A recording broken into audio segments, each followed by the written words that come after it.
श्री कृष्ण, नमस्ते। तो स्वागत है आपका मेरे एक नए ब्लॉग में और एक नए खूबसूरत दिन में। तो उम्मीद करती हूँ कि आप सभी अच्छे होंगे, खैरियत से होंगे, अपना ध्यान रख रहे होंगे। मैं तो खैर हमेशा ही अच्छी हूँ, जैसा कि मैं कहती हूँ। तो अच्छे रहना पड़ता है, खुश रहना पड़ता है, तभी आप व्लॉगिंग कर सकते हो। टेंशन के साथ तो कोई व्लॉगिंग नहीं होती, या कोई भी काम हो टेंशन के साथ तो होता नहीं है। खुशी खुशी करना चाहिए हर काम। तो लाइफ में खुश रहो, जैसा मैं हर व्लॉग में बोलती हूँ। खुद भी खुश रहो, दूसरों को भी दूसरों को भी खुश रखो। तो इस व्लॉग की शुरुआत में करने जा रही हूँ। लगभग इस वक्त टाइम 9 बज चुके हैं। तो ओबरे का काम करके गाय दूँ कि अब मैं बैठी हूँ किचन में यहाँ पर और मैं कर रही हूँ ब्रेकफास्ट की तैयारी। तो मैं ब्रेकफास्ट में क्या बना रही हूँ ये आगे बताने से पहले मैं आप सभी से रिक्वेस्ट करती हूँ, जो भी मेरे चैनल पे नए हैं, प्लीज़ मेरी प्रीवियस वीडियोस को और जो आने वाली जितनी भी वीडियोस हैं उनको लाइक करना ना भूलें, शेयर ज़रूर करें और कमेंट करके ज़रूर बता देना। कमेंट आप लोग बिल्कुल भी नहीं कर रहे हो और लाइक भी, मतलब हर वीडियो में भी ये बोलना फिर अजीब लगता है। अगर आपको मेरा काम पसंद आ रहा है, आपने मुझे सब्सक्राइब किया, तो प्लीज़ एक लाइक करने में क्या जा रहा है। कोई बड़ा काम तो नहीं है, बस प्रेस करना है। अगर आपको मेरी वीडियोस अच्छी लग रही है तो ही लाइक करना। जब अगला बंदा आपको सपोर्ट कर रहा है, आप देख रहे हो इंक्रीज डेली कि भाई हाँ मेरे सब्सक्राइबर मेरी वीडियोस को देख रहे हैं, लाइक भी उस हिसाब से करें जितने सब्सक्राइबर है। तो जितने सब्सक्राइबर है उसके हिसाब से लाइक्स तो बहुत ही कम है, पता नहीं क्यों। पैसा लगता होगा लाइक करने नहीं। तो चलो कोई बात नहीं, आपकी मर्जी। पर ये कि अच्छा लगता है दिल से कि हाँ हमारी मेहनत को कोई सब पसंद कर रहा है। ये है, थोड़ा उम्मीद बढ़ जाती है और काम करने का आपका जज्बा और ज़्यादा हो जाता है। पर चलो फिर भी कोई बात नहीं, हमें तो खुद को मोटिवेट करना है। जब डेली ब्लॉगिंग करनी है तो आपको डेली मोटिवेशन कोई नहीं दे सकता, आपकी खुद की जो अंतर आत्मा है वही आपको सपोर्ट कर सकती है। तो मेरी आत्मा मुझे कहती है कि कोई बात नहीं, शूट करते जाओ, कभी ना कभी बहुत अच्छे लाइक्स आएंगे। तो भाषण को इतना लंबा ना खींचते हुए प्लीज़ मेरे चैनल को सब्सक्राइब भी कर लेना है if you like my videos. तो तब तक मैं आपको दिखाती हूँ बाहर का वेदर कि आज वेदर कैसा है। चलिए, ये देखिए गाइस, धूप की किरणें यहाँ तक पहुँच चुकी है, हमारे आंगन से थोड़ा नीचे बगीचे तक। तो धूप आज बहुत अच्छी लगी, पर कल शाम को बहुत ज़्यादा हवा चल रही थी, मतलब तूफान। ऐसा लग रहा है कि कहाँ बाहर कोई खड़ा होगा तो उड़ जाएगा। तो ये देखो पार, ये है चूड़धार। जय हो चूड़ेश्वर महाराज, सबकी रक्षा करना। और ये पूरा स्नो से ढका हुआ है भाई, बहुत अच्छा व्यू लग रहा है। हमारा बुलावा रहा तो हम भी ज़रूर आएंगे आपके पास। और उधर है हमारे देवता महाराज, डकराई देवता जी। जय हो देवता महाराज। आप लोगों को थोड़ा अंधेरा अंधेरा दिख रहा होगा जस्ट बिकॉज लाइट नहीं है। तो ये हमारा अब डेली का ड्रामा हो गया। सुबह सुबह मतलब 7:30-8 बजे के करीब लाइट जाती ही जाती है। अब ये क्यों जाती है मुझे तो खुद भी नहीं पता। तो मेरे फ़ोन में बैटरी भी कम है, मैंने सोचा फटाफट से रिकॉर्ड कर लेती हूँ थोड़ा बहुत, जितना भी है। लाइट आ जाएगी तो मैं चार्ज करूँगी, फिर आगे ब्लॉगिंग कंटिन्यू करूँगी। तो अब मैं दिखाती हूँ आपको कि मैं क्या बनाने जा रही हूँ। ब्रेकफास्ट में, ये मैं आपको दिखाती हूँ। तो ये है गाइस, पहचानो पहचानो, बैक कैमरा करके दिखाती हूँ। तो ये है गाइस पनीर, कल शाम को बनाया था मेरे हस्बैंड ने मटर पनीर। तो उसमें से मुझे आइडिया आया कि पनीर छांट के रख लेती हूँ। पनीर मैंने अलग किया और इसको क्रश कर लिया है, अच्छे से मैश कर लिया। तो मैं बनाने जा रही हूँ पनीर के पराठे। Oh really? जो कि मेरे बहुत ही फेवरेट है। पनीर तो खैर मेरा, चाहे मुझे कच्चा खिला दो जैसे मर्जी, अगर पूरा हफ्ता पूरा दिन महीनों पनीर ही पनीर खिलाओ तो मैं कभी ऊब नहीं सकती। पनीर मेरा इतना फेवरेट। तो मैं बनाती हूँ फटाफट से और थोड़ा बैटरी सेव कर लेती हूँ, क्योंकि लाइट का कोई भरोसा नहीं है कि आए नहीं आए। तो फाइनल जब भी बन के तैयार हो जाएंगे तो मैं आपको दिखाऊंगी। तो stay tuned in my blog. तो लीजिए, तैयार है बन के पनीर के परांठे। कुछ यहाँ पे बन रहा है, कुछ यहाँ बने हैं। तो लीजिए गाइस, आइए पनीर का परांठा खाइए, खाइए, खाइए। क्या बोला तूने? तो अब मैं सभी को बुलाती हूँ ब्रेकफास्ट पे। सभी तो कौन, सास ससुर जी यहाँ पे है नहीं। तो वो कहाँ गए हैं ये मैं थोड़ी देर में बताती हूँ। तो अपने हस्बैंड और जेठ जी को बुलाती हूँ, वो खाएंगे पनीर का परांठा, उसके बाद मैं भी खाऊंगी ब्रेकफास्ट बनाने के बाद। तो अब मैं अपने प्यारे से पेट को डुगू को बुलाऊंगी, वो बाहर धूप में बैठा है। तो इतना इंटेलिजेंट है कि मत उसको बोलना पड़ता है डुगू आजा रोटी खा ले, तो तुरंत आ जाता है। अभी देखो मैं आवाज देती हूँ, डुगू आजा रोटी खा ले, डुगू आजा आजा जल्दी, आ गया आजा आजा जल्दी। गाइस स्वागत है डुगू का। नहीं आगे नहीं आना, आगे नहीं आना है, अंधेरे की वजह से आप दिख नहीं रहे। तो ये देखिए गाइस मेरा प्यारा डुगू आ चुका है रोटी खाने, इसको भी भूख लगी है। और ये दरवाजे के पीछे ऐसे देख रहा है मेरे को, ऐसे करके देखता है ना, इसकी आंखें जो इसकी आंखें ना से कंचे की तरह मेरे को बहुत प्यारी लगती है। मन खा जाऊं इसको खा जाऊं, इसको खा जाऊं। तो मैं ब्रेकफास्ट बना के दे के फ्री हो चुकी हूँ, झाड़ू वगैरह लगा के भी फ्री हो चुकी हूँ। अब मुझे इसके बाद जाना है शावर लेने, उसके बाद थोड़े बहुत कपड़े धोने हैं। फिर आपको थोड़ी देर में मिलती हूँ शावर लेने के बाद। तब तक मैं आपको दिखाती हूँ बाहर मेरे घर के 2 बंदे क्या कर रहे हैं। तो ये देखो गाइस बाहर धूप लगी है बहुत ही मस्त, और ऐसी खरी धूप में ये दोनों भाई, ये है पावर स्प्रेयर, इसकी वाशल चेंज कर रहे हैं, ख़राब हो गई थी।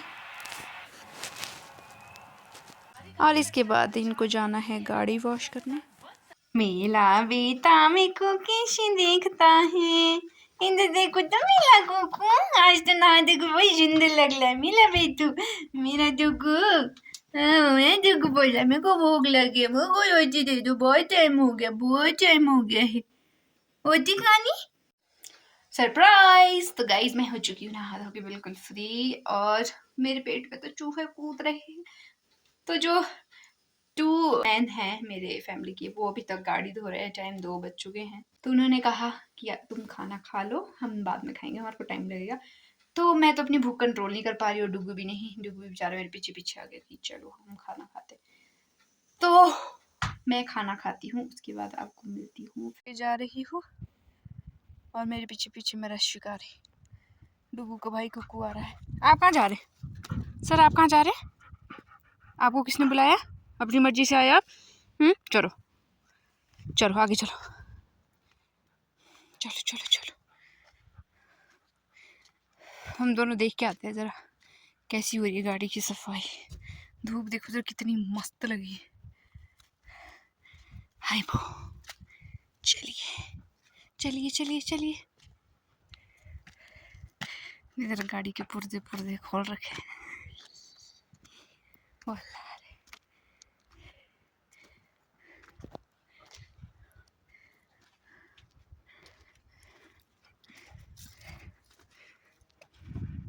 तो ये गाड़ी से सफाई करते हुए मुझे मिला परफ्यूम, इसका ब्रांड का नेम है किलर, स्ट्रॉम है इसका फ्लेवर। तो घर पे भी अलग से पड़ा है, दिखाती हूँ, और टायर ही दिखा देती हूँ।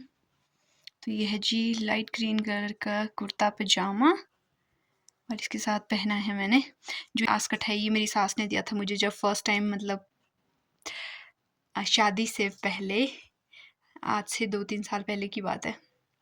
तब जब उन्होंने मतलब पहली बार वो मेरे मायके आए थे मुझे देखने, तो खाली हाथ बोला जाते नहीं ऐसे, तो तब उन्होंने मुझे ये आस्कट दिया था, ये मेरे को बड़ा पसंद आया। तो कोई भी मुझे प्यार से चीज़ देता है मैं उसको कभी भी फेंकती नहीं हूँ, हमेशा पहनती हूँ। ये देखो इसमें अच्छा वर्क हुआ हुआ है, वेलवेट वाला स्टफ है, और ये रेड ब्लैक और ये इसमें वाइट कलर की एम्ब्रॉयडरी हुई हुई है। तो ये देखने में बहुत अच्छा लगता है। और ये ग्रीन कलर की कार्डिगन, ये भी मेरी बहुत पुरानी है, कॉलेज टाइम की। तो ये सूट भी जब फर्स्ट टाइम वो मुझे देखने आए थे शादी से पहले, ये सूट भी तब का ही है। तो कोई भी चीज़ दी हो किसी ने प्यार से, या मुझे बहुत अच्छी, खुद को भी अच्छी लगती हो, तो मैं मतलब सूट चाहे जब फट जाएंगे तब मैं उसको फेंकूंगी, अदरवाइज़ तो सालों साल का ही ऐसे सूट है मेरे पास जो बहुत सालों पुराने, मतलब कॉलेज टाइम से भी पहले के हैं, वो मैं अभी तक पहनती भी हूँ। अभी तो थोड़ा बहुत मेरे को फिटिंग टाइट आ गई है क्योंकि शादी के बाद मैं हो गई हूँ मोटू मोटू। तो ये सूट भी मुझे अब बड़ी मुश्किल से तो नहीं, मतलब अगर इससे ज़्यादा मोटी जाऊँगी तब ये मुझे नहीं आएगा। अभी तक तो ये मुझे आ रहा है, अभी मैंने खुद बनाया था और इससे पहले के बहुत पुराने सूट मेरे पास पड़े हुए हैं। तो मैं नई चीज़ें खरीदने में उतना ज़्यादा मेरा इंटरेस्ट है नहीं, कपड़े खरीदने में। मैं तो मतलब शॉपिंग वगैरह बहुत ही कम करती हूँ। मैं जो पुराने कपड़े हैं उन्हीं को ही रिपीट करती हूँ, उन्हीं को यूटिलाइज़ करती हूँ जब तक वो फट ना जाए। तो मेन कोई ओकेजन हो, शादी वगैरह, तब भी मैं ये देखती हूँ कि चलो ये वाला सूट है कि यहाँ पे मैंने इस वेडिंग में नहीं पहना है, ये कहीं और पहना है, तो चलो मैं यहाँ इसको चला सकती हूँ। नहीं तो कई लड़कियाँ करती हैं साल में 10 शादियाँ हैं तो 10 बार शॉपिंग करेगी, 10 नए कपड़े लेगी। मैं उसमें से नहीं हूँ। मैं तो ये कि एक कपड़े को मैं कितनी बार यूज़ कर सकती हूँ जब तक तो वो खुद मतलब ऐसी हालत में ना हो जाए, मुझे बोल दे कि भाई अब तो मेरे प्राण छोड़ दे, समझ रहे हो? तब तक मैं उन कपड़ों को यूज़ करती हूँ, चाहे वो फटे नहीं फटे। तो ये मेरी, अब इसको अच्छी आदत बोलो या फिर कंजूसी बोलो, कुछ भी कह सकते हैं आप। तो जो ये कंजूसी करने की आदत है, शायद ये इनबिल्ट बोलो या फिर हेरिडिटरी बोल लो, क्योंकि मेरी फैमिली में जो मेरी आदत है ये सेम मेरे पापा की तरह है। मेरे पापा की जो का नेचर है सेम। 2-3 उनके पास कपड़े की पैंट थी, जीन वो पहनते नहीं है, और 2-3 शर्ट होगी, 1-2 स्वेटर हो गया, तो वो कई साल तक वही चलाते थे, वही। तो वो ज़्यादा खर्चा नहीं करते हैं। तो शायद ये कंजूसी करने की आदत मेरे पापा से ही आई है। तो मैं भी, आदत मेरी पापा पे गई है। तो जो सबसे ज़्यादा खर्चा करने वाला है वो मेरे घर में है मेरी बहन। अरे कहना क्या चाहते हो? सॉरी अगर तू ये वीडियो देख रही है अब ये वीडियो देखने के बाद मुझे कुटाई करेगी वो मेरी।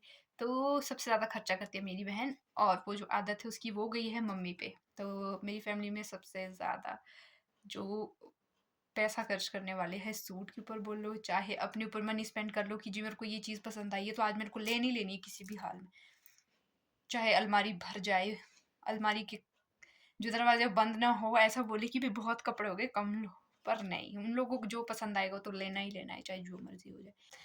तो कौन कौन ऐसे करता है कि अपने पुराने कपड़े रिपीट करता है, तो वो मुझे कमेंट करके ज़रूर बताना। और जो भी मैंने आपको परफ्यूम दिखाया ऊपर, तो उसका जो सेकंड वर्जन है, दूसरा भाई किलर का, तो ये है, मैं आपको बैक कैमरा करके दिखाती हूँ। ये देखो, ये है उसका दूसरा भाई। पहले वाला दिखाया था मैंने आपको किलर स्टॉर्म फ्लेवर। फ्रेगरेंस वो थोड़ी हार्ड है, वो मुझे पसंद नहीं था तो मैंने अपने हस्बैंड को दिया। और ये वाला है जी साइक्लोन, ये है गैस फ्री। तो ये जी, अब तो इसका जो प्रिंट्स है वो भी मिटने लग गए हैं, 2026 में एक्सपायरी है। तो जो इसकी खुशबू मेरे को बहुत अच्छी लगती है। ये मैंने लास्ट ईयर मंगवाए थे मीशो से, बाय 1 गेट 1 फ्री 2। और इसके अलावा और भी बहुत परफ्यूम्स है जो शादी के टाइम लिए हैं। तो मैं सोच रही हूँ कभी परफ्यूम कलेक्शन के ऊपर मैं एक नया व्लॉग बनाऊँगी। तो आप लोग देखना चाहते हो कि बस कितने कलेक्शन है परफ्यूम्स की, तो मुझे कमेंट करके ज़रूर बताना, तभी बनाऊँगी। तो अभी वो लोग तो आए नहीं है, मैं सोच रही घड़ी रेस्ट कर लेती हूँ, मेरे को नींद बहुत आ रही है। तो फिर थोड़ी देर में आपसे मिलती हूँ। तो गाइज हम 3 लोग हैं इधर घर पे, और हम डिनर करके हो चुके हैं फ्री। टाइम 10 बजने वाले हैं। तो आज के ब्लॉग में बस इतना ही। तो इस ब्लॉग को ख़त्म करने से पहले मैं जो दिन को आपको बोलना था कि सास ससुर यहाँ क्यों नहीं है, वो कहाँ गए, तो ये मैं बताना भूल गई थी। तो जाते जाते मैं आपको ये भी बता देती हूँ। तो जो मेरे सास है वो गए हैं अपने मायके 3-4 दिन की मेहमानी में, तो वो आएंगे 3-4 दिन के बाद ही। तो फिलहाल हम 3 ही बॉडीगार्ड हैं इधर घर पे। तो जो मामू जी के घर है वो मैंने व्लॉग नंबर 29 में डाला था, जब हम भी मेहमानी में गए थे। वहाँ जाके चेक कर लेना कि निर्वास से किधर है मामू जी के घर। तो फिर आज के ब्लॉग को मैं यहीं पेंड करती हूँ। तब तक आप सभी अपना ध्यान रखिए, खैरियत से रहिए, और whatever you want to do but don't trouble your mummy papa. So और यहाँ पे पीछे मेरे पति मुझे देख के हंस रहे हैं। शुभ रात्रि।